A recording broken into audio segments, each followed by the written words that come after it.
Ok, hoy vamos a ver, como pueden ver en pantalla, la fisiopatología cardíaca. Ese es el tema del día de hoy. Y nuevamente, si ustedes checan la planeación didáctica de Fisiopato, primero les ponen unos temas de fisio. Esto va a ser constante en todas las clases. Antes de ver las enfermedades, tenemos que platicar un poco sobre esta parte fisiológica primero, para posteriormente seguir avanzando con las enfermedades. Siempre yo se los recomiendo, entiendan muy bien esa fisiología que van a ver para que luego las enfermedades salgan solitas. Pero de todos los temas que salen en la parte cardíaca, yo destaqué estos tres, que creo que son los que sí necesitan para entender las enfermedades, y ya los demás son un poquito extras, como de fun facts. Pero bueno, aquí tenemos diferentes cosas que, como les decía, tienen que dominar para que entiendan toda la enfermedad en general. Como ustedes saben, el corazón tiene una chamba en específico, y ese trabajo es bombear sangre a todo el cuerpo. Eso es lo que estamos buscando. Que haya allá arriba del cerebro, que haya abajo en las extremidades, que haya en las extremidades superiores, en el abdomen, en todos lados. Ese es el trabajo que estamos buscando. Y hoy vamos a ver que existen ciertas enfermedades que pueden complicar ese trabajo y cómo podrían desencadenarse y qué síntomas pueden causar. Desde que iniciamos esta parte de Fisiopato, no hemos hablado de muchos signos y síntomas, pero en la clase de hoy sí vamos a hablar de signos y síntomas, porque hoy sí hay. Ayer en hipertensión, por ejemplo, no había muchos. Hablamos un poco de dolor de cabeza, de visión borrosa, de tinnitus, pero esos, como les decía, no son tan comunes. En cambio, aquí en insuficiencia cardíaca sí hay manifestaciones características de la insuficiencia cardíaca que tenemos que conocer. Pero bueno, vamos a darle. Lo primero, este dibujo obviamente es un esquema, los pulmones no están ahí como se pueden ver, pero este dibujito me va a servir para explicar cosas más adelante. Y aunque lo primero que voy a explicar es muy básico, sí necesito que todos lo entendamos para que estemos en el mismo punto. En anatomía ustedes aprendieron que tenemos dos aurículas y dos ventrículos. Prácticamente el corazón tiene una parte derecha y una parte izquierda. Y aunque el corazón está juntito, aunque el corazón está todo en una parte, es más sencillo si ustedes se lo imaginan como dos corazones separados. Un corazón completamente derecho y un corazón completamente izquierdo. ¿Por qué? Porque cuando falle uno de los dos, las manifestaciones van a ser distintas. Y ahorita vamos a entender por qué. Pero eso es importante, por eso lo dibujo de esa manera. Uno es lo que corresponde a la región derecha y otro es lo que corresponde a la región izquierda. Entonces, yo sé que no siempre se dibuja así, pero ténganlo de esa manera, para términos de fisiopato. La parte derecha es la que recibe la sangre desoxigenada, recibe la sangre de las venas cavas, la superior y la inferior, y luego esta sangre se va a los pulmones para oxigenarse y continuar el circuito a la parte izquierda y luego llevarlo a todo el organismo. Esa es como la idea, la secuencia que estamos buscando en condiciones fisiológicas, en condiciones normales. Una vez que ya hicimos todo el ciclo, así como lo vieron en fisiología, que si el llenado pasivo, luego el activo, luego llenado rápido, todo esto que ustedes vieron en los diferentes momentos, una vez que ya hicimos todo el ciclo cardíaco, ya salió la sangre, tenemos dos datos importantes. La cantidad de sangre que salió en un latido cardíaco. ¿Alguien sabe cómo se llama eso? ¿Cuánto sale por una sístole? Tiene un, Se le llama volumen sistólico. ¿Y cuál es la fórmula?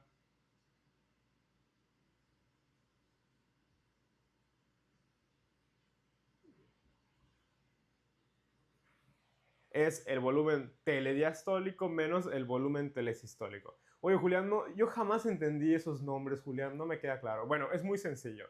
Es la cantidad de sangre que había antes de hacer la contracción y la que quedó después.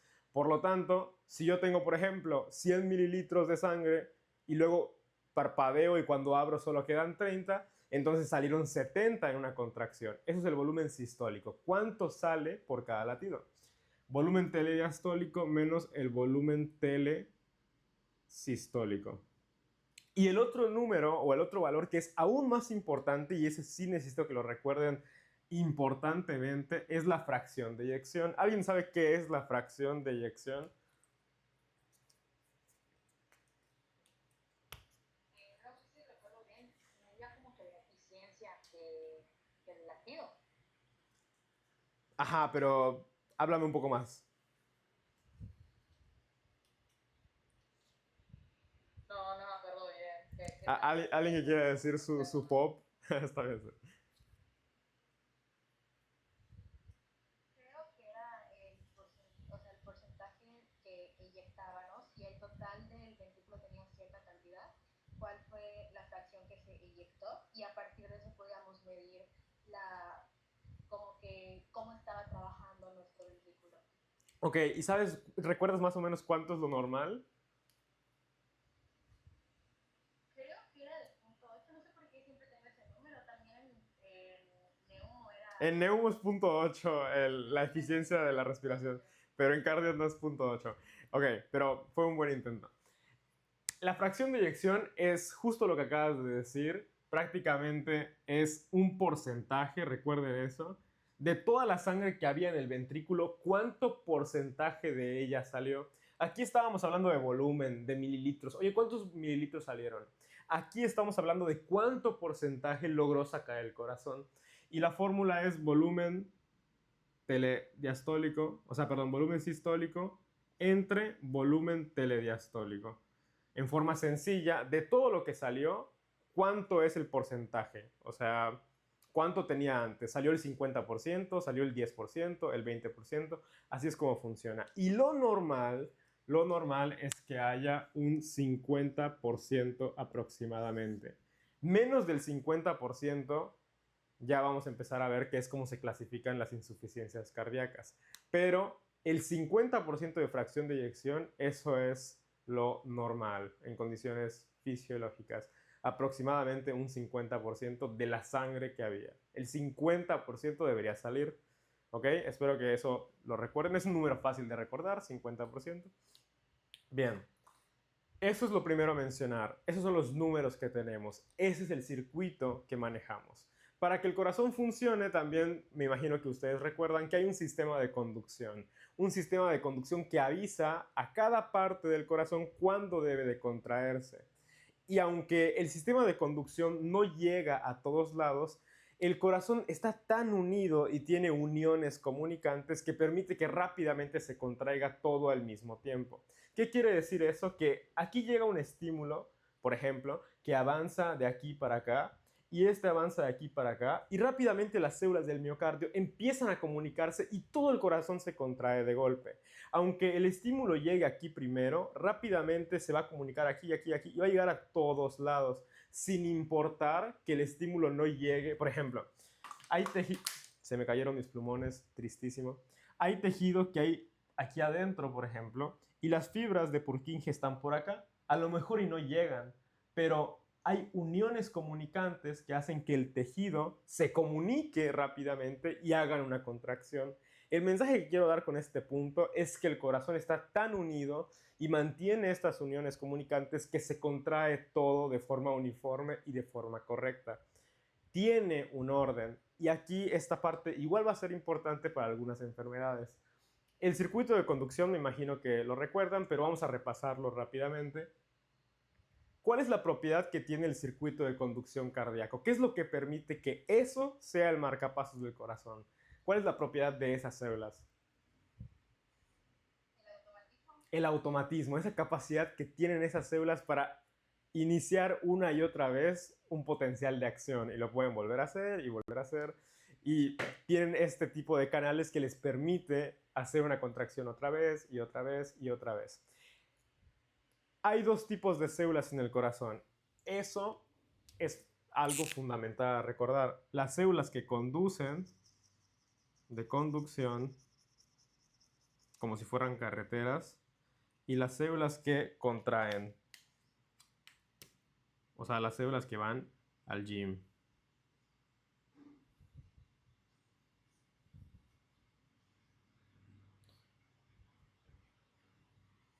Las células que conducen o las células de conducción son las que forman este sistema para enviar estímulos y las células que contraen son las que al final hacen la fuerza para empujar la sangre. Cada una de ellas es importante. Las que conducen son importantísimas porque si ellas no están, estas no saben cuándo contraerse y si estas no están, el corazón no puede empujar la sangre de forma suficiente. Entonces necesitamos que ambos sistemas funcionen bien, tanto el de conducción como el sistema de contracción del corazón. Las dos familias de células tienen que funcionar de forma adecuada. Y cuando eso no ocurre, ahorita vamos a ver ciertas situaciones donde eso no pasa de forma correcta y tenemos problemas. Pero bueno, el sistema de conducción inicia con este nodo. ¿Alguien sabe cómo se llama ese nodo? Por su posición es un poco fácil de recordar su nombre. ¿Cuál? Ok, qué raro que le llamen sinoatrial. Atrial es raro, pero sí sinoauricular o sinoatrial. O también nodo sinosal. Pero bueno, ese es el primer nodo y tiene una frecuencia normal de 60 a 100 latidos por minuto, que es la frecuencia habitual que nosotros tenemos. Cuando ese nodo falla por algún motivo, hay alguien que toma su relevo y es este nodo de acá. ¿Cómo se llama ese nodo? Atrioventricular o aurículo-ventricular o AB. En el nodo AB ocurre una pequeña pausa y luego continúa el circuito con los haz de Is, el derecho y el izquierdo, y luego las fibras de Purkinje para que la contracción ventricular ocurra satisfactoriamente y ya. Entonces, muy fácil de recordar, tenemos el nodo SA o sinoauricular, luego tenemos el AB o aurículo ventricular, luego los haz de Is y finalmente las fibras de Purkinje. En condiciones fisiológicas como la de ustedes, funciona bien el nodo SA y por lo tanto tiene una frecuencia normal. En otras condiciones puede ser que este circuito se vea afectado y entonces la frecuencia cardíaca se afecte o se modifique. Cosas importantes que tienen que recordar de cardio. Uno, el ciclo y cómo se mueve la sangre. Primero aurículas, luego ventrículos, se va a los pulmones, regresa y una y otra vez. Fracción de eyección, que recuerden qué es eso. El sistema de conducción, que recuerden que el sistema de conducción tiene una capacidad de medirse en el electrocardiograma. Nosotros podemos ver qué tan correcto es tu sistema de conducción. Esto es lo que nosotros podemos medir con un electro. Y esto de acá, supongo que lo vieron en fisiología también, es el potencial de acción cardíaco. Esto es a nivel celular dentro de las células y esto es lo que obtenemos con un electro. No es lo mismo, pero podemos más o menos estimar qué tan correcta es tu vía de conducción con un electrocardiograma. Esto no es una clase de electro, si en algún momento tenemos chance o si ustedes gustan de que, oye, vimos cardio y no vimos nada de electro y nos gustaría que hables un poco de eso, podríamos tener una sesión de electro. A mí me gusta mucho ese tema, pero esta sesión no es para ver electro. Pero si ustedes habrán visto o si les han hecho un electrocardiograma, sirve para ver qué tan correcto es el sistema de conducción de tu corazón. De forma muy básica vamos a platicar un poco de él. Tiene diferentes ondas y segmentos que según su forma y según cómo se vean, a mí me va a decir, oye, ¿esto es normal o esto es anormal? Si estas ondas o estas características cambian, es lo que va a decir, oye, ahí hay un problema, tenemos que revisar ese electro bien porque algo ahí no es correcto. Bueno, con esto prácticamente se puede valorar todo el ciclo cardíaco. La onda P, que es la primera onda que aparece por ahí, indica la despolarización de las aurículas. Recuerden que las aurículas se contraen y es cuando terminan de depositar un poquito de sangre a los ventrículos. Esto que están viendo, el electro es pura electricidad, indica despolarizaciones y polarizaciones. No habla de qué tan fuerte se mueve el miocardio, de cuánta sangre mueve, no habla de nada de eso. Electrocardiograma, como su nombre lo indica, es pura electricidad. No vayan a pensar que son otras cosas porque luego la gente se confunde. Electro es puro electricidad. Yo sé que estoy siendo muy redundante, pero en serio, recuerden, electro por última vez, significa electricidad. Y solo nos habla de cómo está el voltaje en el corazón. Ahora, onda P me indica la despolarización auricular, específicamente aurículas.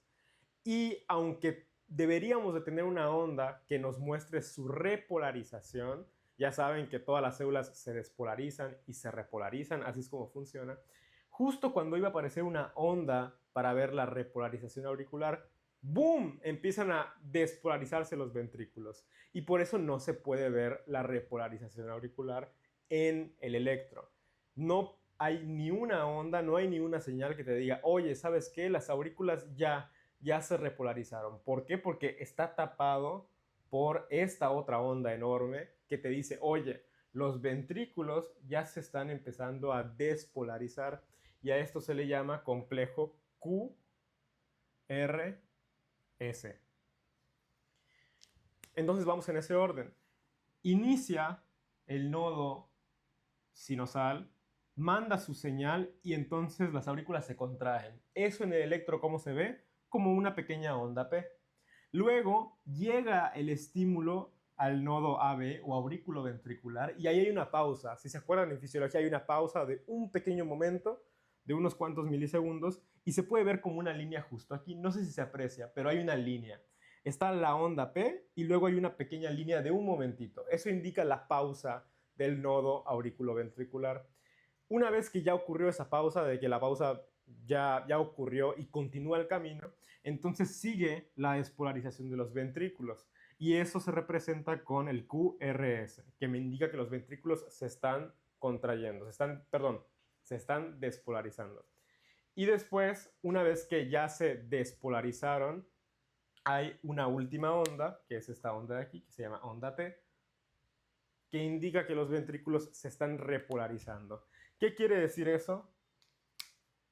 Que este lado del electro, la onda P y ese segmento que está ahí, a mí me indica la parte que corresponde a las aurículas. Y este segmento que va desde el QRS hasta la onda T me indica lo que corresponde a los ventrículos. Y de una forma muy básica, pero muy básica, porque insisto, no es clase de electro, cuando hay alteraciones auriculares vamos a ver de este lado alteraciones y cuando queramos ver alteraciones ventriculares, de este lado van a estar las alteraciones. Es una forma, insisto, muy básica, solamente para que recuerden un poquito lo que vieron en fisiología, pero es nada más para que lo tengan en cuenta. Si ven algo alterado por acá, eso indica problema ventricular de algún tipo, y si ven alterado algo de acá, indica problema auricular de algún tipo. ¿Ok? ¿Dudas por el momento? Algo de lo que les he dicho no ha quedado claro. Como les digo, fisiología la veo un poco así rápido porque lo acaban de llevar y porque lo que me imagino que les interesa es ver la fisiopato. Pero bueno, ok, continuamos con los que se encargan de la irrigación. Este dibujo siempre me sale horrible. Dime, Jenny. Suéltalo. Disculpe, lo que pasa es que mi duda es, en el examen vamos a tener que identificar anomalías en el electrocardiograma. En fisiopato no. Ah, ok, gracias. En cardiología, que la llevas el siguiente semestre, ahí sí. O sea, no tanto, podría ser que incluso casi no te pregunten, pero a veces en cardiología sí te pueden preguntar electro, porque ahí sí tendrías que saber algo de algunas enfermedades. En fisiopato te van a preguntar otras cosas que ahorita vamos a ver. Y en sus pretest, en los pretest de fisiopato, como les decía en la primera clase, son más específicos. Ahí sí te pueden preguntar, no alteraciones, pero sí te pueden preguntar, ¿cuál es la onda del electrocardiograma que representa la repolarización de los ventrículos? Si te ponen S, QRS, P, R, T, J, o sea, te ponen un montón de cosas para distraerte y ahí la correcta sería la onda T. Pero, pues así es como funciona. En los pretest sí podrían preguntártelo. Ok, ahora vamos a hablar de la irrigación y eso es, pienso yo, lo último importante a mencionar. Con respecto a la irrigación, en anatomía vieron que hay muchas ramas, de que tenemos las coronarias y luego salen las ramas por acá, una para el AB, otra para no sé qué. Vamos a manejar 3 ramas. Esas son las 3 ramas que tienen que recordar para fisiopato, para cardio y para toda su vida. El corazón, voy a borrar esto de acá, se puede dividir, para términos sencillos, en 3 regiones. La región anterior, que lo voy a poner como que así, todo esto es la parte de adelante del corazón, los ventrículos en su parte anterior. Recuerden que los ventrículos son anteriores y las aurículas son posteriores. Entonces, en su parte anterior, así lo mero, mero anterior, ventrículos y la parte como densa del corazón, esa va a ser una. Tenemos otra región que podría decirse es la región de atrás y de abajo del corazón, como atrás e inferior, o sea, posterior e inferior. Y tenemos una región que podríamos decirle que es como lateral, como de un ladito, que es esta región de acá.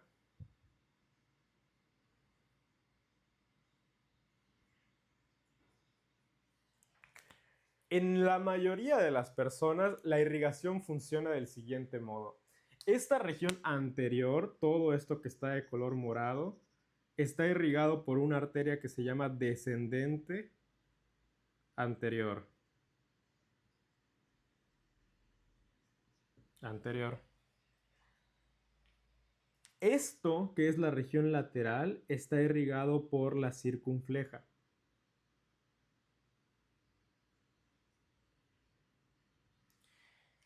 Y esto que está en la región como auricular posterior e inferior está irrigado por la coronaria derecha.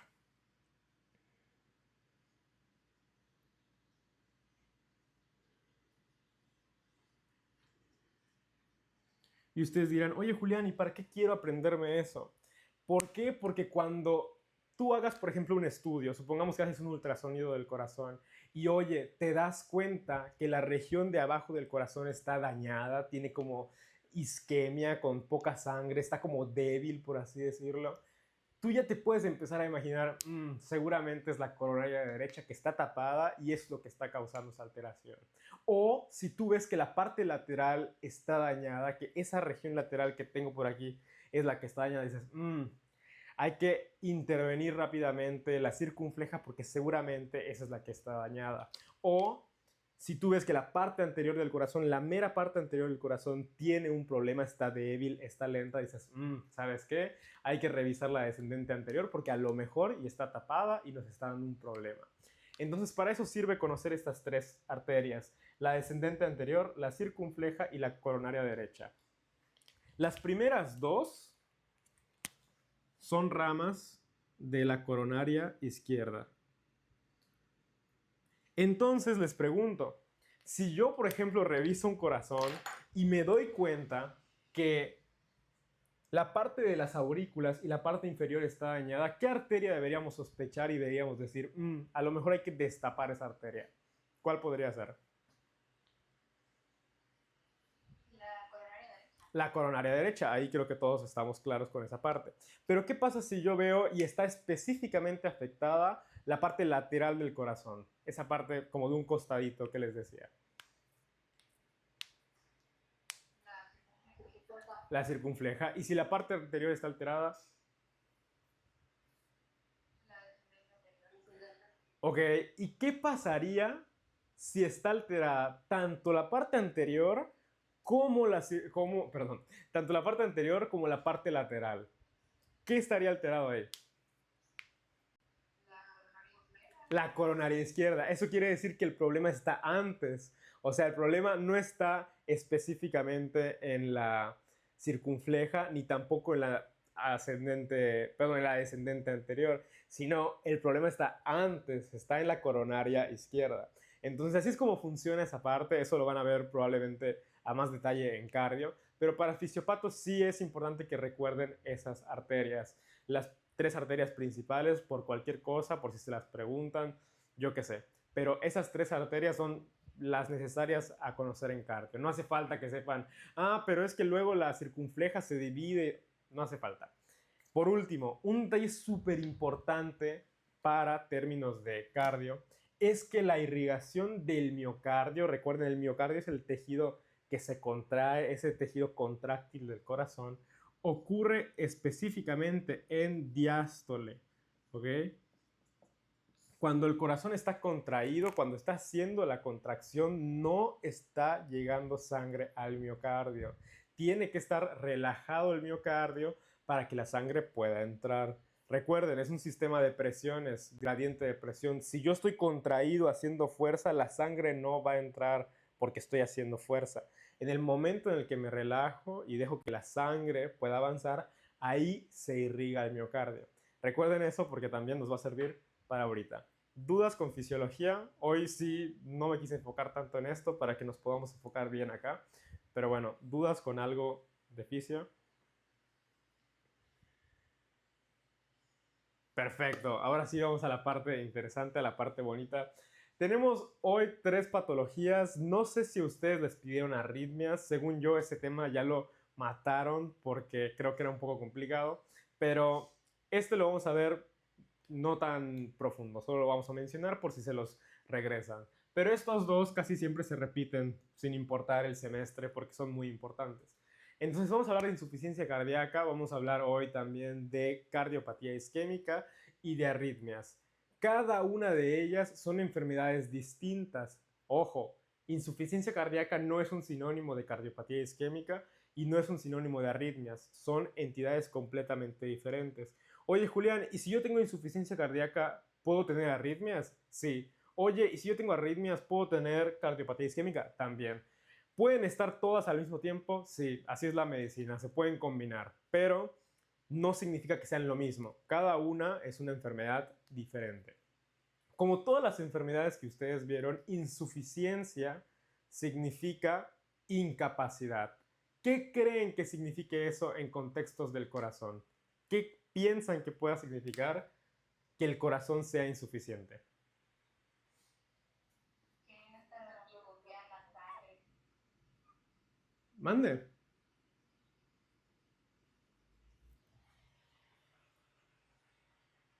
Hace rato hablaron todos, ahorita ya nadie quiere. No, no, no, adelante, Carlos. Ay, gracias. Que el corazón no está logrando bombear la sangre hacia todos los lados que son necesarios. Que la sangre que está sacando el corazón no es la que debería, efectivamente, que la cantidad, el volumen que está saliendo por algún motivo no es el adecuado, es menos de lo normal. Entonces vamos a ponerle de forma sencilla menos sangre.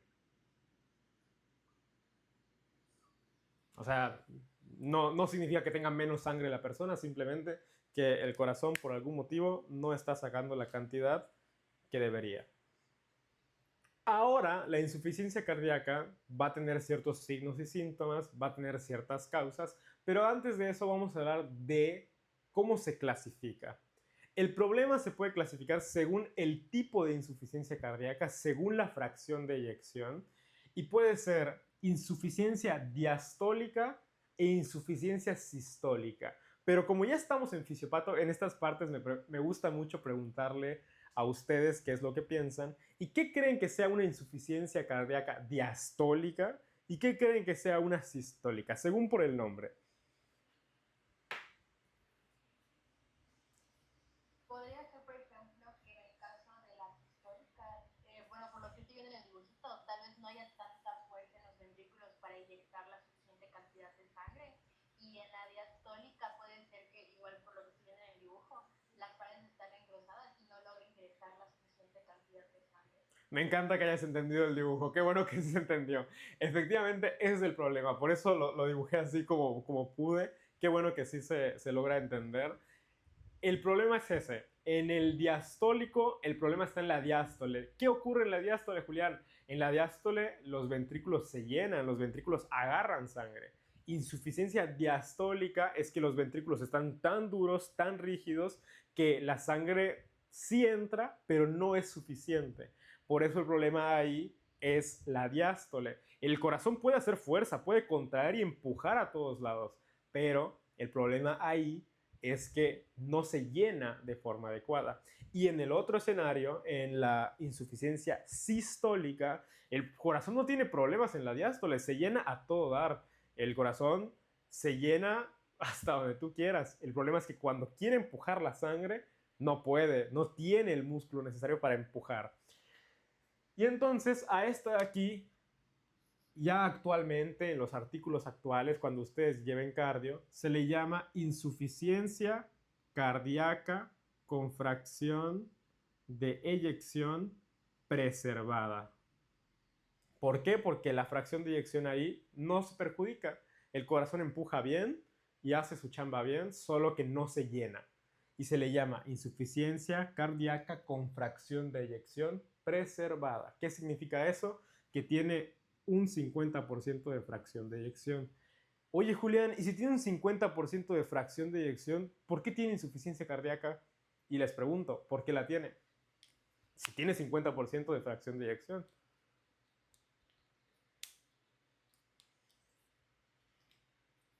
Porque al llenarse menos, pues a pesar de que la equivalencia se mantiene, no es la misma cantidad de sangre. Por ejemplo, si antes eran 60 mililitros, ahora son 30 por el grosor de las paredes. Esa compañera mía, creo que es Jenny, ¿no? Sí.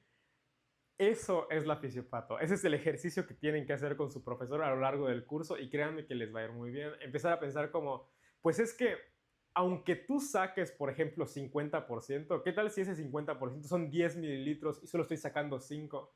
Entonces tú dices, ah, bueno, saco el 50%, pero el 50% de nada. Es como, oye, ayer me comí el 50% de una pizza. Ah, ok. ¿Y de qué tamaño era la pizza? Ah, de ese tamaño. Entonces no es lo mismo. O no es lo mismo que te diga, oye, me comí el 30% de una pizza. ¿De qué tamaño era? De este tamaño. Entonces, el contexto cambia. Aquí, la fracción de eyección está mantenida, se preserva, pero el problema no es que el corazón no empuje. El problema es que el corazón no se llena. La sangre que hay en el corazón antes de contraerse es poquita. Ese es el problema ahí. Insisto, insuficiencia diastólica, pero el nombre con el que lo leerían en algún artículo o en algunas fuentes, en ambos, por ejemplo, en la página que les recomendé, aparece así, insuficiencia cardíaca con fracción de eyección preservada. Y este, por ejemplo, se llama insuficiencia cardíaca con fracción de eyección reducida. Tiene una fracción de eyección de menos del 40%. Oye, Julián, ¿y cómo se llama si está entre el 50 y el 40? ¿Cómo creen que se llame? Es un nombre un poco chistoso.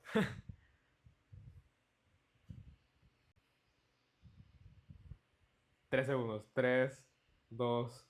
Bueno, si la persona tiene insuficiencia cardíaca, pero tiene de 50 al 40, por ejemplo, tiene 43 por ahí, se le llama insuficiencia cardíaca con fracción de eyección levemente reducida. O sea, que está reducida un poquito. Así es como se le llama a esa insuficiencia cardíaca. Y bueno, pero para términos prácticos, como estamos en fisiopato solamente, manejen esto de aquí. Insuficiencia cardíaca diastólica, en la que no puedo llenarme de forma adecuada. Insuficiencia cardíaca sistólica, no puedo empujar sangre de forma adecuada. Eso es por el tipo de la insuficiencia. ¿Qué es lo que está fallando? También podemos clasificarla según el lado. Según si se ve afectado el lado derecho del corazón o si se ve afectado el lado izquierdo del corazón. Puede ser que yo tenga insuficiencia cardíaca sistólica del lado izquierdo. O puede ser que yo tenga insuficiencia cardíaca sistólica del lado derecho. O puedo tener insuficiencia cardíaca diastólica del lado izquierdo. Y así. O puedo tener las dos en los dos lados. O sea, puede ocurrir una mezcla ahí muy extraña, pero eso ya es meternos en otros terrenos. Puede ser que en la derecha sea diastólica y en la izquierda sistólica. Dependiendo del contexto, luego el ser humano es complejo. Pero lo que quiero dar a entender es que según las características es así y según el lado es así. Pero ahora sí, vamos a lo que nos importa. ¿Cómo se va a ver la insuficiencia cardíaca? ¿Qué es lo que un paciente va a tener? Yo se los voy a ir diciendo y vamos a ir sacando esto de forma práctica. Si el corazón izquierdo, si el corazón izquierdo está afectado, es decir, este corazón de acá, y no puede sacar sangre, uno de sus signos, bueno, síntomas principales es la disnea. Y antes de responderme, quiero que piensen, ¿por qué la disnea? No quiero que solo respondan, por esto. Quiero que piensen. El síntoma cardinal de la insuficiencia cardíaca izquierda, del lado izquierdo, es disnea, dificultad para respirar. ¿Por qué? Piénsenlo, no respondan nada más. Jaja. Quiero buscar una imagen.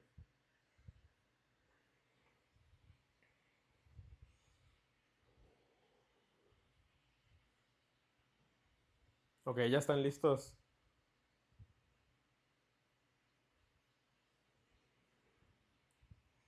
Ok, díganme, ¿qué piensan?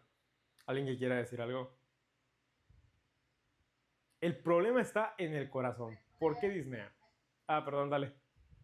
Me emocioné. Por la relación que tiene el lado izquierdo con los pulmones, ya que la sangre oxigenada regresa de la derecha Efectivamente, hacia ese lado. cardio es un sistema de presiones, es un sistema de cómo se mueve la sangre. Si la sangre del ventrículo izquierdo se acumula aquí y no logro sacarla, o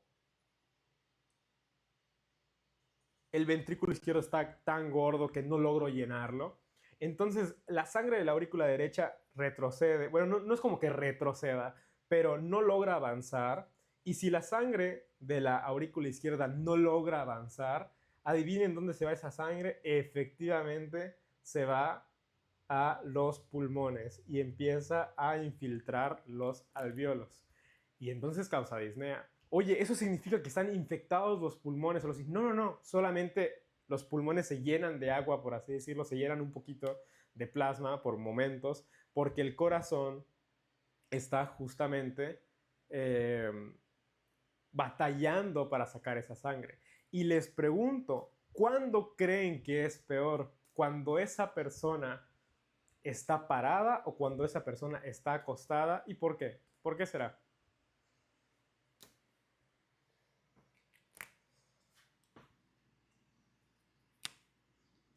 Podría ser tal vez cuando está parada por los diferentes niveles que hay en infusión y perfusión, ya que acostada se libera. Bueno, la verdad es que era un 50-50. Si decías parada y estaba mal, la otra restante era acostada. Pero fue un buen intento. En realidad el problema ocurre principalmente cuando está acostado el individuo. ¿Por qué? Porque cuando estás parado, la sangre se va a tus extremidades, se va a las extremidades inferiores, extremidades superiores, pero cuando estás acostado, la sangre que estaba en las extremidades regresa a tu corazón y ahora tu corazón tiene más chamba que antes, tiene más trabajo. Entonces, eso nos lleva a que el lado izquierdo tiene como manifestación principal la disnea, algo que se llama ortopnea, que es específicamente tener disnea cuando estás acostado. Si alguna vez un paciente le dice, es que me acuesto y me da como dificultad para respirar y me tengo que sentar, piensen en insuficiencia cardíaca. Es algo súper característico. No es lo único, no es lo único que lo causa, pero es una característica de insuficiencia cardíaca. Algo muy parecido a la ortopnea es la disnea paroxística nocturna. Tiene un nombre muy pomposo, tiene un nombre así muy denso, pero la disnea paroxística nocturna simplemente es que el paciente se levanta y siente como que se ahoga. O sea, estaba dormido y se levanta porque siente que se está ahogando. Esa es la disnea paroxística nocturna. No es lo mismo que ortopnea, porque ortopnea es me acuesto y me estoy ahogando. Y disnea paroxística nocturna es ya me dormí, estoy acostado y me levanto porque siento que me falta el aire. Esa es como la diferencia. Entonces, principales alteraciones de insuficiencia cardíaca izquierda es respiratorio. ¿Por qué? Por su relación que tienen con el pulmón. Porque la sangre que no logre avanzar va a regresar y va a afectar la región pulmonar. Otra alteración que ustedes puedan detectar, que alguien tiene idea de qué se puede revisar, qué se puede escuchar en los pulmones cuando hay agua, algún ruido, alguna cosa, algo que ustedes piensen. Ahí se escuchan las sibilancias. Sibilancias es en asma. Se me olvidó explicar eso. Pero, ¿has escuchado otro ruido además de ese, además de sibilancias? Los despertares. Estertores, efectivamente, crepitantes. Son así como, sí, así. Igual dicen que si quieres escuchar un estertor, agarres tu cabello y le hagas así. Y se supone que así es como se escucha un estertor. Yo la verdad solo lo he escuchado una vez con un paciente que tenía EPOC, pero... O no recuerdo que tenía. Es que tenía neumonía como complicación de tener EPOC. Un poco raro. Pero bueno, aquí el paciente va a tener crepitantes porque tiene agua en los alvéolos. Entonces quiero que se den cuenta que las principales manifestaciones... Se ve horrible, ¿ok? Yo sé que se ve terrible mi coso de ahí, pero espero que se entienda. Las principales manifestaciones de la insuficiencia cardíaca izquierda, más que nada, son a nivel respiratorio. ¿Y por qué respiratorio? Por su relación con el lado izquierdo del corazón. En este dibujo se aprecia bastante. Si el corazón izquierdo no funciona, la aurícula izquierda se congestiona, no puede avanzar la sangre y entonces los pulmones se van a ver afectados. Y les pregunto, ¿en el lado derecho va a ocurrir lo mismo? ¿Creen que pase lo mismo, que sea disnea lo principal o no? ¿Qué creen?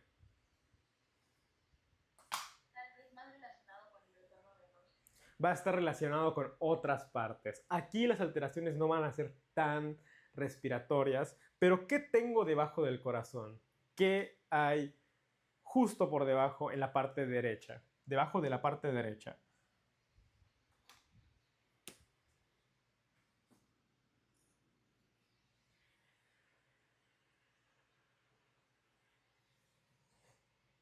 O sea, no en el tórax, sino está mi corazón y aquí abajo.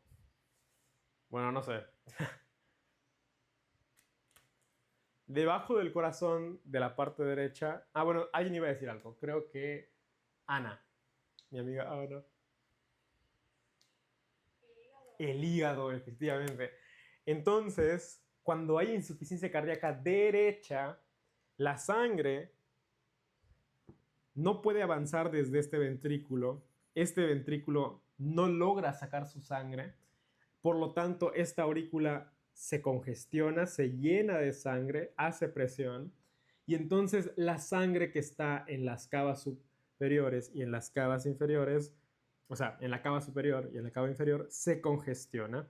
¿Qué es lo que ocurre entonces? Que las venas que están arriba se van a congestionar y las venas que están abajo se van a congestionar. El hígado, que está por acá, se congestiona. ¿Y qué creen que ocurre si el hígado se llena de sangre? ¿Qué creen que ocurra con ese hígado?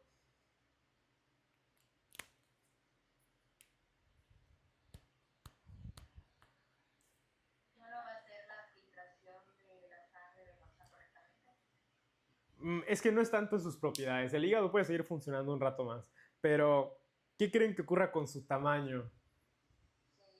Se agranda, ocurre algo llamado hepatomegalia, queda infladito el hígado, así como dijo Cielito, hepatomegalia. Pero arriba, en la parte de arriba, no tengo hígado, por lo tanto no va a haber una megalia aquí arriba. Pero ¿qué venas hay en la región del cuello? ¿Cuáles son las venas que van? Las yugulares. Y hay algo que se le llama salto yugular, o tiene diferentes nombres, pero se refiere a que las yugulares como que palpitan, como que se les ve demasiado las yugulares, por así decirlo. Y eso también es característico de insuficiencia cardíaca derecha. ¿Por qué? Porque las alteraciones están ocurriendo a niveles periféricos. Ahora, en los pulmones yo tuve edema alveolar, mis alvéolos se edematizaron por el líquido que mi corazón izquierdo no podía chambear. Pero en el corazón derecho, ¿será que yo tenga edema alveolar? Si mi corazón derecho no funciona.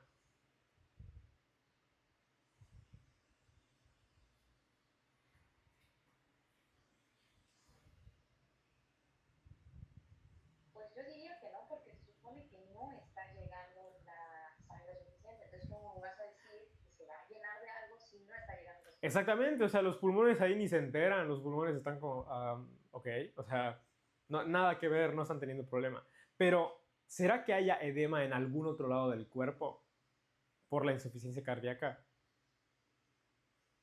Sí, pienso que la hinchazón de los pies podría ser tal vez que se Edema periférico. En la insuficiencia cardíaca derecha obtenemos edema periférico. En estados iniciales de la insuficiencia cardíaca derecha solamente es en los pies, pero si la insuficiencia cardíaca derecha empeora muchísimo, puede ocurrir en muchas partes periféricas. Puede ocurrir en extremidades superiores, puede ocurrir en el abdomen, puede ocurrir en muchas partes. Muy al principio, por gravedad, principalmente se hinchan los pies, pero si avanza la insuficiencia cardíaca derecha, puede llegar a todos lados. No sé si más o menos están entendiendo la idea a la que quiero llegar. Luego es muy común que al final el paciente que tiene insuficiencia cardíaca derecha haga insuficiencia cardíaca izquierda y el paciente que tiene insuficiencia cardíaca izquierda haga insuficiencia derecha. ¿Por qué creen que eso es así? Por la disposición en serie del corazón. Mande. Es que no escuché. Repítelo, cielo.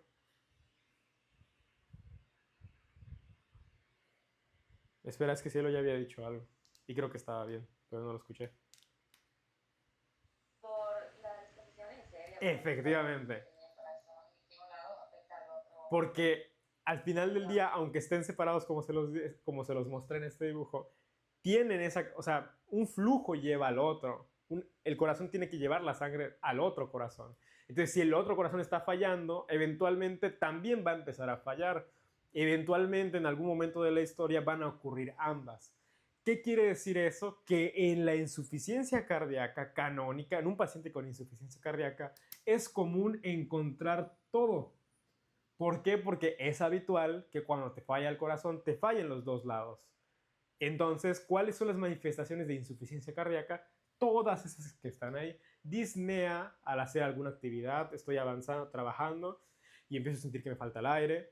Tengo las yugulares que me están como saltando, tengo el hígado crecido, tengo hinchados mis pies, luego me acuesto y siento como que me ahogo, me voy a dormir y me levanto en la noche.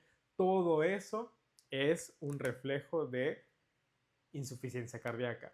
Ahora, si solamente tienes insuficiencia cardíaca derecha, solamente vas a tener estas.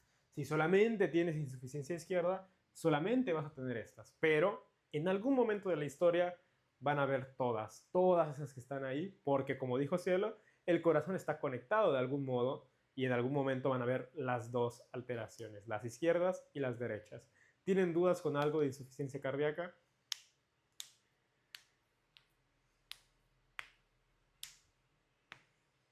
Pero ahora, algo interesante. ¿Por qué? ¿Qué causó esto? ¿Cuál será el problema que nos llevó a este lado? ¿Por qué el corazón un día, bueno, no un día, pero por qué en algún momento el corazón tendría estas alteraciones? ¿Qué hicimos mal? O sea, ¿será que es un parásito? Llegó un parásito y empezó a afectar el corazón. Un virus llegó y... Pueden ser muchas las causas, pero ¿qué es lo más habitual? ¿Qué creen ustedes? ¿Ah? No veí. Ajá, es que no Yo oigo. creo que se puede igual derivar de problemas en la presión. Efectivamente, lo que vimos ayer, hipertensión. La hipertensión principalmente causa este tipo de corazón, un corazón como crecido hacia adentro. Eso se llama hipertrofia cardíaca concéntrica, o sea, hacia adentro. Esto ocurre principalmente por hipertensión, así como acabas de decir. ¿Por qué? Porque el corazón es como si fuera el gimnasio. Tiene que pelear contra una poscarga más fuerte y al final queda trabadísimo, queda súper choncho como lo pueden ver ahí. Este suele ocurrir en otros contextos, como contextos donde hay demasiada sangre. Por ejemplo, un paciente que tiene insuficiencia renal, su problema es que no puede sacar sangre de su cuerpo porque sus riñones ya no filtran. Entonces, ¿qué es lo que ocurre? Que la sangre se empieza a acumular. Supongamos que esto era la sangre antes, pero se acumula, se acumula, se acumula, se acumula y hace que el corazón crezca hacia afuera y entonces el corazón queda gordito, queda como inflado. Y eso se le llama hipertrofia cardíaca excéntrica, o sea, crece hacia el exterior. Pero según yo, esos detalles de, oye, ¿por qué ocurre la insuficiencia cardíaca eh, concéntrica y la excéntrica y todo. Según yo, esos detalles ya son más de cardio, por eso no me metí tanto en esa parte. Mi finalidad era que supieran que hay diastólica, sistólica y las manifestaciones clínicas. Que se entienda por qué en la parte izquierda las alteraciones suelen ser respiratorias y por qué en la parte derecha suelen ser periféricas. Y todo es por el sistema del corazón, por la organización que tiene. ¿Dudas con eso de ahí? Algo que no haya quedado claro, podemos volver a platicarlo sin ningún problema. Bueno, agradezco los likes, tío. Vamos a continuar con este tema de aquí. La insuficiencia cardíaca era la propiedad perdida del corazón, esa característica que tenía el corazón de bombear y sacar sangre. Esa característica de, oye, yo soy el corazón y me encargo de sacar sangre hacia el sitio y en cantidad correcta. Eso es la insuficiencia y ya no lo puedo hacer como antes. Ahora, la cardiopatía isquémica es un tipo de enfermedad, es una alteración donde alguna región del corazón hace isquemia. Y les pregunto, hoy como estudiantes de cuarto semestre, ¿ya saben qué es isquemia? O alguien dice, no, yo la verdad todavía no sé qué es eso. Con toda confianza, lo platicamos. Yo la verdad no sé qué es. Ok. La isquemia es cuando un tejido se queda sin sangre, ¿ok? Y por lo tanto hace muerte, hace necrosis. Pero la isquemia es un paso antes de la necrosis. O sea, mi corazón está quedándose sin sangre y empieza a sufrir un poquito, empieza a dañarse, pero todavía no está muerto, ¿ok? Si yo dejo ese corazón sin oxígeno por mucho rato más, eventualmente se va a morir y hace necrosis. Pero la isquemia es que le llegue poca sangre, que la sangre que está llegando no sea suficiente. Eso es isquemia. Y recuérdenlo muy bien porque hay muchísimas enfermedades en todo el cuerpo donde lo que ocurre es isquemia. Simplemente por alguna situación la sangre que llega no es suficiente. Y entonces ese tejido empieza a dañarse. Si yo mantengo esa cantidad de sangre así, baja, eventualmente el tejido muere y ahora sí se le llama necrosis. Se me olvidó mencionarle dos marcadores del corazón, dos cosas que nos pueden dar información sobre el corazón. No sé si esto lo habrán visto en fisiología normal o en histo, pero cuando hay demasiada sangre en el corazón, cuando el corazón está muy distendido, hay unos péptidos que se liberan para que orines rápidamente ese líquido y logres recuperar el volumen y no sea excesivo. Son unos péptidos que salen de las aurículas y unos péptidos que salen de los ventrículos. Pero no sé si los vieron o si tienen idea de lo que estoy hablando en histo o en fisio. Lo vimos en fisio. ¿Y cómo se llaman? Los natriuréticos. Péptidos natriuréticos. Y como su nombre lo indica, fomentan la natriuresis, es decir, que orines agua y sodio. Na de sodio y uresis de orina. Entonces fomenta a que saques sodio y agua. Y tienes el péptido natriurético auricular y el péptido natriurético cerebral, que en realidad sale de los ventrículos, pero le pusieron cerebral por un fin histórico. De hecho, hoy que estaba preparando esta clase dije, oye, ¿y si sale de los ventrículos, por qué le llaman cerebral? Pero ya luego vi que es por un término histórico. Pero bueno, péptido natriurético cerebral y péptido natriurético auricular. Esos péptidos natriuréticos en condiciones de enfermedad aumentan y son uno de los datos de laboratorio que a ti te pueden decir que hay insuficiencia cardíaca. Fue una de las cosas que me faltó mencionar en la insuficiencia cardíaca. Los péptidos natriuréticos, si están elevados, te dice, oye, ese corazón está insuficiente.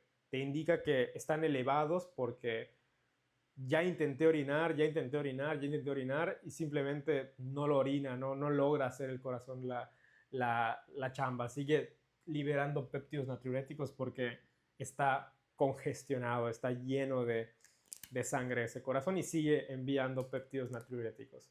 Pero bueno, eso es un marcador de que el corazón está congestionado. ¿Ok? Bueno, ahora sí regresamos al tema de cardiopatía isquémica, ya dejaremos insuficiencia cardíaca. Cuando hablamos de cardiopatía isquémica, esto es una situación en donde el tejido cardíaco, el miocardio, no recibe la sangre suficiente. Y hay un primer momento, hay una primera fase en la que simplemente tu corazón se daña un poquito, pero todavía funciona, todavía cumple con su función. Pero si lo dejas por mucho tiempo, si dejas que esa isquemia pase a lo largo del tiempo, no lo revisas, no lo tratas, luego puede ocurrir muerte del tejido. Ya oficialmente el corazón, una región puede morirse, puede hacer necrosis. Y eso, todo ese grupo de enfermedades donde el corazón se ve afectado de esta manera, se le llama cardiopatía isquémica. Y les pregunto, ¿ustedes creen que la cardiopatía isquémica, la muerte del tejido del corazón, podría causar insuficiencia cardíaca, sí o no? Por su lógica. Sí. Efectivamente, es otra causa más. La insuficiencia cardíaca puede ser por muchas cosas, por hipertensión, por enfermedad renal, por virus, por parásitos, pero una de ellas importante también es esta. Si tu corazón está muriéndose, si tu corazón está dañándose de poco en poco, también una causa es la cardiopatía isquémica. Pero no es lo mismo. Una cosa es tener cardiopatía isquémica y luego desarrollo de insuficiencia cardíaca, y otra cosa es, solo tengo insuficiencia cardíaca. No son lo mismo. ¿Cuáles son los síntomas aquí? El síntoma principal en la cardiopatía isquémica, si tu corazón se está quedando sin oxígeno y tiene que trabajar, ¿cuál es? Antes de que me respondan, quiero que imaginen lo siguiente. Si alguna vez han ido al gimnasio o han hecho ejercicio, saben que están haciendo ejercicio y llega un punto en el que las fibras ya se fatigaron, y además de eso, llega un punto en el que la sangre que está llegando ya no es suficiente para la fatiga que acabas de hacer. ¿Cómo se manifiesta esa fatiga? ¿Cómo se manifiesta ese... ¿Qué sientes cuando estás cargando un peso? Ardor. Ardor, dolor, te duele, sientes como... Bueno, ¿qué creen que pase con el corazón si la sangre que le llega no es suficiente? Empieza a doler el pecho. Duele, y dicen que duele como nunca. Dicen que es un dolor el peor que el individuo puede llegar a sentir en su vida. Cuando al corazón le llega poca sangre, cardiopatía isquémica, estoy hablando de un escenario donde el corazón está sufriendo, duele. El síntoma así cardinal es el dolor. ¿En insuficiencia cardíaca hablamos de dolor? No, no es una manifestación de la insuficiencia cardíaca. Que tu corazón sea insuficiente no duele, solamente te da dificultad para respirar, puede ser que por momentos incluso te marees, puede ser que tengas agrandado el hígado, puede ser que te estén saltando las yugulares, que tengas hinchados los pies, pero no duele. La cardiopatía isquémica causa dolor. Si alguna vez tiene un familiar, le empieza a doler el pecho y ese dolor como que avanza hasta la región del cuello, hasta la región del hombro, corran. Podría no ser nada, podría ser que tiene un reflujo muy fuerte gastrointestinal o que tiene alguna cosa por ahí psiquiátrica o algo, pero también podría ser un infarto, también podría ser un dolor al corazón importante. Entonces, conozcan ese dolor, tengan esa responsabilidad de que si escuchan un dolor muy doloroso, así que duele un montón, que se siente hasta la región del cuello, hasta la región del hombro, eso es dolor cardíaco. El origen es el corazón, así que cuidado, ¿ok? Tengan en cuenta esa manifestación de ahí. Entonces hay diferentes momentos de la cardiopatía isquémica, pero ¿qué es lo que suele hacer? ¿Cuál es la causa principal para que al corazón le llegue poca sangre? ¿Por qué dejaría de llegarle sangre a ese corazón? Con todo lo que hemos visto en esta clase, ¿qué teorías, según lo que hemos visto en esta y las clases anteriores, qué teorías tienen para decir, a mí se me ocurre que por esto podría no llegarle tanta sangre al corazón? Digan varias y las vamos mencionando. O la obstrucción de alguna de las arterias que irrigan el tejido cardíaco. La obstrucción de alguna de las arterias, efectivamente. La principal causa suele ser aterosclerosis. ¿Y qué suele ser lo que te causa la aterosclerosis? Ayer vimos algo muy importante.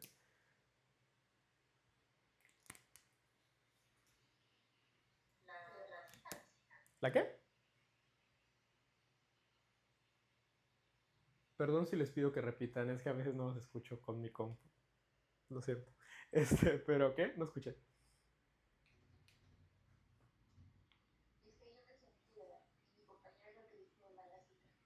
Ok, una muy importante es la dislipidemia, la grasa elevada en descontrol. Sí, las grasas elevadas como el LDL aumentado, el VLDL aumentado y ese tipo de grasas pueden aumentar el riesgo de hacer aterosclerosis. Pero otro, lo vimos ayer, así el tema de ayer.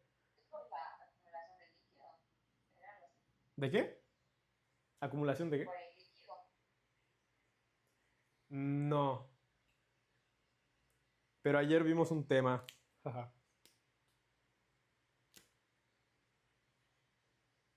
Dime, Gretel. Lo que se menciona de la constante reparación que va teniendo el tejido, ¿Debido a qué? a que lo dañas, en este caso con tabaco, Con tabaco y el tabaco que causa. que se dañen las arterias ¿Y qué causa? de renovación. Ajá, ¿y qué enfermedad causa? Chispas, hasta ahí que No, sí, lo vimos ayer. Fue el la tema. hipertensión. La hipertensión, efectivamente. La hipertensión, el tabaco, la dislipidemia, todas esas cosas dañan a los vasos sanguíneos. La hipertensión, como habíamos dicho ayer, los vasos están golpeándose fuertemente. Y aquí estamos hablando del corazón, estamos hablando de vasos muy cercanos al corazón, están recibiendo el impacto constantemente. Entonces, si tú fumas, se daña tu endotelio. Si tienes hipertensión, se daña tu endotelio. Si tienes dislipidemia, se daña tu endotelio. Dislipidemia, para el que no lo escuchó muy bien, son las grasas elevadas. Entonces, todo esto en conjunto hace más probable que se pueda empezar a guardar grasita ahí, que se puedan juntar ahí ciertos componentes y que se forme una placa. Y si yo ahora creo una placa, lo que antes era puro flujo de sangre y todo podía entrar, ahora toda esta región de aquí está cubierta por una placa. Me va a costar más llevar esa sangre. Sí se ve que aquí está tapado, sí se distingue en el dibujo. Ahora, no es tan grave como para estar tapado por completo, pero está un poco tapado. ¿Qué significa eso? Que puede ser que si yo estoy acostado, si yo estoy de chill viendo una serie, no me pase nada. Pero adivinen qué, si yo me pongo a caminar 5 metros, mi corazón hace un poco más de chamba. Y cuando el corazón me pida más sangre y me pida más oxígeno porque está trabajando, es ahí cuando voy a empezar a sentir dolor. Entonces, esta placa de acá, en condiciones normales o en condiciones donde no estoy haciendo nada, a lo mejor y no me afecta. Pero ¿cuándo me va a afectar? Cuando haga ejercicio, cuando suba escaleras, cuando me vista. Y así es como se clasifica este tipo de cardiopatía. Ese dolor que les digo, el dolor del corazón, el dolor de pecho que se siente acá y que se siente horrible, se le llama angina. Ese es el dolor del corazón. Su nombre es angina. Así se le llama. Y las anginas pueden ser estables, puede ser un dolor estable, se le llama angina estable, o cardiopatía isquémica crónica, cuando tengo dolor siempre que hago actividad, pero me dura como 10 minutos y se me pasa. Tengo dolor, me dan medicamento, un medicamento que prácticamente aumenta el óxido nítrico y se me pasa.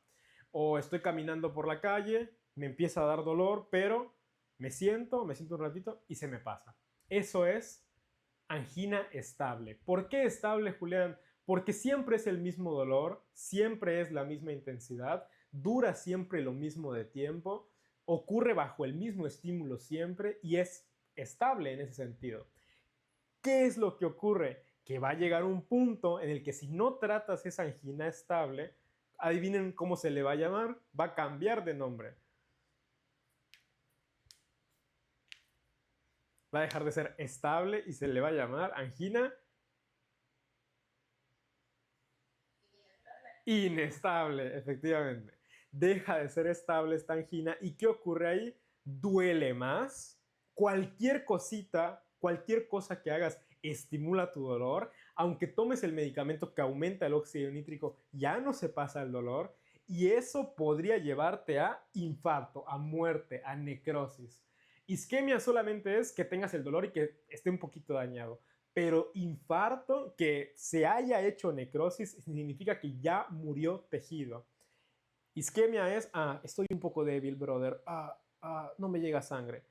Necrosis o infarto es, oye, ¿sabes qué? Morí. Literalmente ya lo que fue vivo alguna vez, un miocardio que alguna vez estuvo vivo, está muerto. Ya, eso ya es otro punto.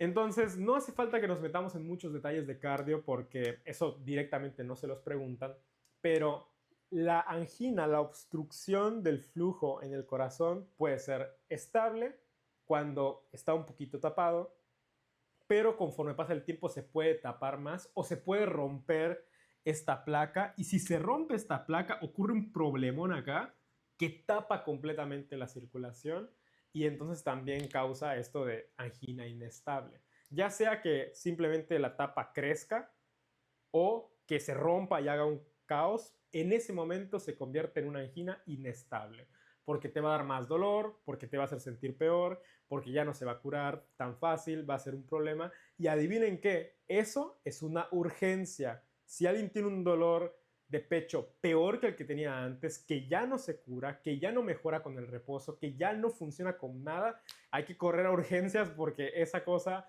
podría ser de vida o muerte. Recuerden que el corazón es vital prácticamente. Hace necrosis y se muere. En insuficiencia cardíaca, yo tenía un marcador que me dice, oye, si te saco esto en el laboratorio, indica que tus ventrículos y tus aurículas están sufriendo un poco y por eso sale elevado. ¿Cuál era ese marcador? Se los dije hace un segundo. Los péptidos natriuréticos. ¿Por qué? Porque son un marcador, porque si mi ventrículo está alterado, está estresado, aumentan esos péptidos y entonces a mí me dice, oye, está estresado tu ventrículo, tienes insuficiencia cardíaca. En infarto también tenemos unos marcadores, pero no son los péptidos natriuréticos. Les pregunto, dentro del tejido muscular, específicamente tanto del cardíaco como el esquelético, ¿cuáles son las proteínas que participan para el ciclo de puentes cruzados y esto de la contracción? Díganme las que se acuerdan. ¿Cuáles son todas esas que participaban para que ocurra contracción?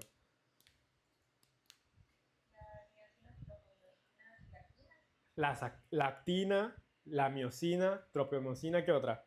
¿Cuáles eran el que era un complejo de tres? Troponinas. Bueno, cuando el tejido muere, las troponinas que habían dentro del corazón ya salen a la sangre. Si en un individuo ustedes miden troponinas, tiene dolor de pecho y las troponinas están elevadas, eso indica muerte del tejido cardíaco, indica infarto. Si el individuo le duele, tiene dolor, pero todavía no hay troponinas, eso a mí me indica, ok, todavía no se ha muerto el tejido, podemos salvarlo. Pero troponinas es que ya empezó a morirse el tejido. ¿Ok? Aquí en infarto el marcador son troponinas. ¿Por qué? Porque las troponinas estaban dentro de las células cardíacas. Y me indica que las troponinas ya salieron porque se murió ese tejido. Aquí troponinas es el marcador, aquí el marcador son los péptidos natriuréticos. Dos marcadores distintos. ¿Dudas con eso de ahí? Por ejemplo, una vez que hay isquemia, o sea, una vez que hay muerte, necrosis del tejido cardíaco, ya no hay nada más que hacer, ¿verdad? Solo es... Sí hay algo más que hacer y es que en toda región donde hay tejido muerto, vamos a suponer que esto está muerto, hay una región alrededor que está isquémica. Se le llama zona de penumbra. ¿Qué quiere decir eso? Que en todo tejido muerto, alrededor de él, hay un tejido isquémico que, si no lo curas, se va a convertir también en tejido necrótico. Y luego este tejido necrótico alrededor va a tener otra zona de penumbra. No sé si se está entendiendo el punto, pero cuando ya hizo necrosis, quieres evitar que la necrosis se haga más grande. Entonces, ya no hay nada que hacer con ese tejido muerto. Con ese ya no. Ese se va a cicatrizar y se va a formar fibrosis con tejido, con colágeno. Pero el tejido que está alrededor, ese todavía se puede salvar. Y eso es lo que se intenta cuando hay infarto. Que no muera más tejido del que ya murió. Y eso aplica tanto en corazón como en cerebro. O sea, cuando hay tejido muerto, aunque ya murió, intentamos evitar que muera más. ¿Sí? ¿Tiene sentido para ti? Ok. ¿Y esa persona va a vivir ahora con una insuficiencia cardíaca o puede ser que Depende. el problema ya no sea tanto? De qué crees que dependa? Tal vez el tamaño Del tamaño, de la extensión. Si se murió un cachito, pues a lo mejor y la libró. O sea, fue incómodo y todo. Pero si se murió un gran cacho, puede quedar con secuelas de muchas cosas. Insuficiencia cardíaca y otras más. Dependiendo de dónde sea el infarto, cuánto se infartó, etcétera, etcétera. Ok, ya platicamos de los dos protagonistas de la clase de hoy. Hablamos de la insuficiencia cardíaca donde lo principal son alteraciones respiratorias en la parte izquierda y de edema periférico en la parte derecha, ya sea que se te hinche el hígado y tengas hepatomegalia, que te salten las yugulares, que se te hinchen los pies, etcétera, etcétera, o en un momento avanzado de la enfermedad, como el corazón está conectado, que tengas absolutamente todas las manifestaciones. También platicamos que puede clasificarse en fracción de eyección preservada o insuficiencia diastólica, en fracción de eyección reducida o insuficiencia sistólica. Esto es lo que corresponde a insuficiencia cardíaca. El marcador aquí son los péptidos natriuréticos y luego hablamos de cardiopatía isquémica, donde aunque pueden haber otras manifestaciones como sudoración, como nerviosismo, la persona se siente muy nerviosa, siente que se va a morir, lo principal por diferencia es el dolor llamado angina, dolor del corazón terrible, es un dolor espeluznante, la persona siente que se va a morir por ese dolor y lo describen como si un elefante estuviera sentado sobre su tórax, así lo describen, el libro así lo dice y a mí me ha tocado escuchar una vez que un paciente diga, no doctor, o sea, no a mí, porque pues yo qué soy, ¿no? Pero en un pase de visita dicen, no doctor, siento como sí, como si un elefante, como si estuvieran sentado acá, no, no puedo. Así, literalmente del libro. Entonces, este dolor de verdad es una cosa molesta. Se siente muy mal. Jamás he sentido uno, espero que jamás nadie lo sienta. Pero el dolor del corazón es una cosa terrible. Si ese dolor con el reposo se calma, si ese dolor dura menos de 10 minutos, si te tomas un medicamento que vasodilata se recupera todo, se le llama angina estable. Y si ese dolor no mejora, si ese dolor es peor mientras avanza el tiempo, si ese dolor no mejora con medicamento, haces reposo y nada, eso se le llama angina inestable y ojo, cuidado, podría estarse muriendo el tejido. Corre, corre, corre, corre. ¿Cómo voy a confirmar si ya murió tejido o no? ¿Qué le pido? troponinas. Troponinas. Si las troponinas están elevadas, oh brother, apurémonos porque se nos acaba el tiempo. Y bueno, eso es como lo principal de esta clase. Nada más les voy a hablar un poco de arritmias y ya con eso pues ya terminamos.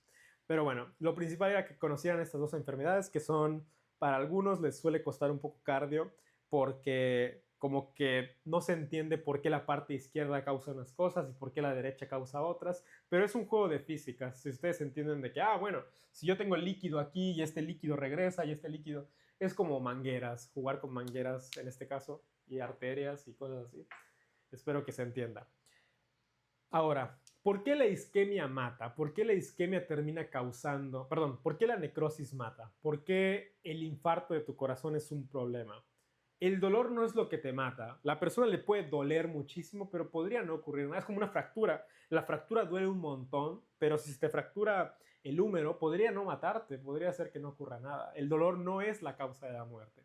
Muchas veces lo que termina ocurriendo es que el tejido muerto no es solo tejido muerto y ya, sino que el tejido muerto funciona como una cicatriz. Oye, Julián, no estoy entendiendo. ¿Se acuerdan que yo tenía un sistema de conducción que tiene que funcionar de forma adecuada?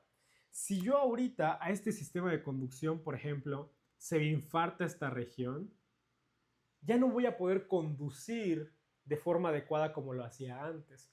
O si, por ejemplo, se me infarta esta región, una región alrededor no se va a despolarizar de forma adecuada. Entonces, ¿qué es lo que ocurre? Que la cardiopatía isquémica es una fuerte causa de arritmias. ¿Qué significa arritmia?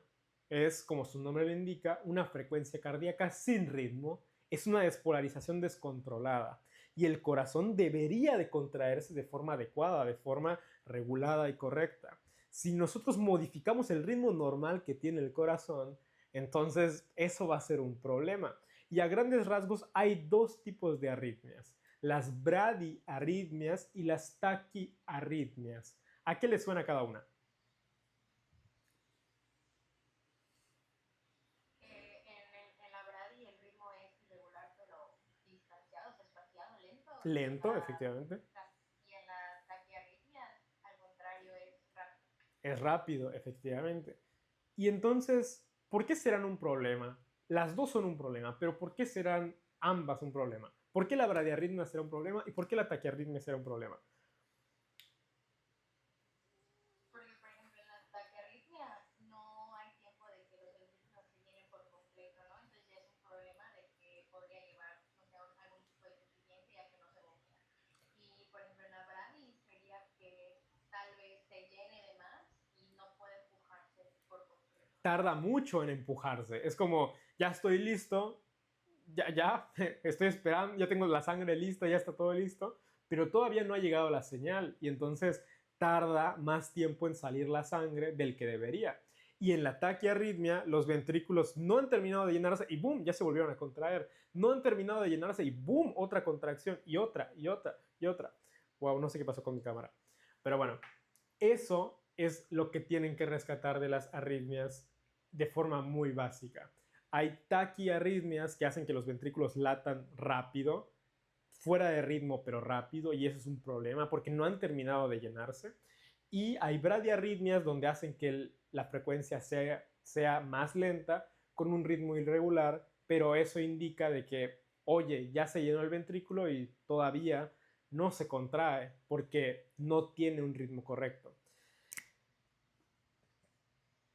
Espero que esto quede claro y ya es lo último. La principal causa de las arritmias pueden ser muchas, pueden ser sustancias, pueden ser a veces endocarditis, no sé si ubican la endocarditis, pero pueden ser infecciones, etcétera, etcétera, etcétera. Pero una causa muy importante es esta, la cardiopatía isquémica. Y la cardiopatía isquémica puede causar tanto bradiarritmias como taquiarritmias. Pero ¿de qué creen que dependa si va a ser taqui o si va a ser bradiarritmia? Podría ser el lugar en el que hubo la isquemia. Depende completamente del lugar de la necrosis. ¿Dónde va a quedar ese tejido cicatricial? ¿Dónde va a quedar ese infarto? ¿Dónde ocurre? ¿Y dónde creen que ocurra para que se convierta en bradiarritmia? ¿Y dónde será que ocurre para que sea taquiarritmia?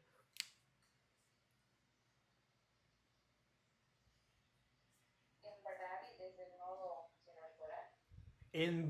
En bradiarritmia ocurre en cualquier región del sistema de conducción. Si el sistema de conducción cardíaco se ve afectado, va a ocurrir bradiarritmia. ¿Por qué? Porque ese sistema de conducción es lo que hacía que yo lleve el estímulo a algún lado. Y si, por ejemplo, yo arruino el nodo sinusal, va a haber bradiarritmia. Si yo rompo el conducto, bueno, la vía que había entre el SA y el AB, si yo modifico esa vía, va a haber una dificultad para llevar el estímulo. Si yo rompo un as de is, va a haber una dificultad para llevar el estímulo. Entonces, si yo modifico el sistema de conducción, alguna región del sistema de conducción, me va a llevar a bradiarritmia. ¿Dónde tendría que ocurrir para que me lleve a taquiarritmia?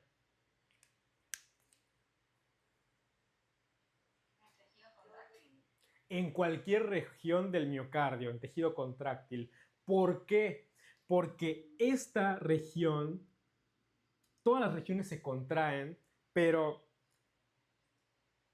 esta es una pregunta que hacía el doctor Pablo y era un poco difícil de responder, pero si una región tiene isquemia, ¿qué ocurre con su despolarización? ¿Cuál es la diferencia entre una célula que se despolariza y no tiene isquemia y una que se despolariza y sí tiene isquemia? ¿Cuál creen que sea la diferencia?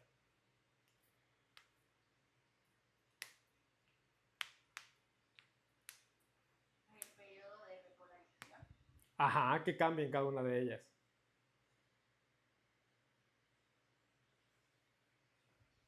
Se acorta. ¿En cuál? En la técnica. En la que tiene isquemia, el periodo para repolarizarse se alarga. Para que una célula se repolarice, vuelva a su estado base, necesita oxígeno. Por eso las neuronas piden tanto oxígeno, por eso el miocardio pide tanto oxígeno. Porque para hacer todo el proceso necesita tener oxígeno para regresar al gradiente normal, para regresar al potencial en reposo. ¿Recuerdan? Ahí tenemos las bombas de sodio, potasio que mantienen todo el potencial en equilibrio. Si me quedo sin oxígeno, tardo un poco más en regresar al equilibrio. Entonces, esas regiones que están muertas todavía están terminando de hacer su repolarización. Y si se acuerdan de los periodos refractarios, de que hay unas células que de plano no pueden despolarizarse y otras que en algún punto sí pueden porque tienen una pequeña carga en ese momento. Entonces, mientras todas las áreas ya se despolarizaron y ya se repolarizaron, esta región que tiene isquemia, que está un poco dañada, juega en otras reglas porque tiene una condición diferente. ¿Y saben qué ocurre en el corazón? Que como esta región juega diferente, puede empezar un potencial de acción porque puede estar lo suficientemente estimulado. Y si se dispara aquí un potencial de acción, ¿sí se acuerdan qué uniones hay en el corazón? Comunicante. Y entonces hace que, ¡pum!, se vuelva a contraer incluso aunque no debería. Y pueden aparecer cosas como en este electro. No sé si se dan cuenta que hay una onda P, hay un QRS y de la nada aparece otro. Porque a eso se le llama extrasístole. ¿Qué es una extrasístole? Es que haya una sístole extra donde no debería de haber. ¿Y por qué ocurre? Porque hay una región que juega con otras reglas, juega con reglas que es diferente, tiene otro periodo refractario y puede activar un potencial de acción y descontrolar al corazón. Eso es lo que termina ocurriendo con regiones infartadas en tejido contráctil. Entonces, si yo afecto al miocardio, hago taquiarritmias. Y si yo afecto al sistema de conducción, hago bradiarritmias. Y eso, al menos en mi examen de fisiopato, fue pregunta. Y diría que fue la pregunta que más me gustó de todo ese examen, porque tenías que poner la cardiopatía isquémica es una causa importante de arritmias. Si el tejido dañado ocurre en no sé qué, causa tal cosa. Si el tejido dañado ocurre en no sé qué. Si quieren leer más de eso, en el capítulo del Guyton al final les hablo un poco de cómo los infartos pueden causar arritmias, tanto taquiarritmias como bradiarritmias. Creo que es el capítulo de sistema de conducción cardíaca en el Guyton. Y ahí al final les hablo un poco de esto, de las bradiarritmias y las taquiarritmias. Pero pues bueno, tampoco me quiero clavar mucho con esto porque desde mi generación creo que ya no lo ponen, creo que ya no ponen arritmias. Pero pues se los quería mencionar por si regresa o por si se los vuelven a poner. Los dos protagonistas que siempre les preguntan son insuficiencia cardíaca y cardiopatía isquémica. Esos dos los deben saber súper bien. Y bueno, espero que se haya quedado claro. Voy a parar la grabación y si hay dudas pueden preguntarlas en cualquier momento.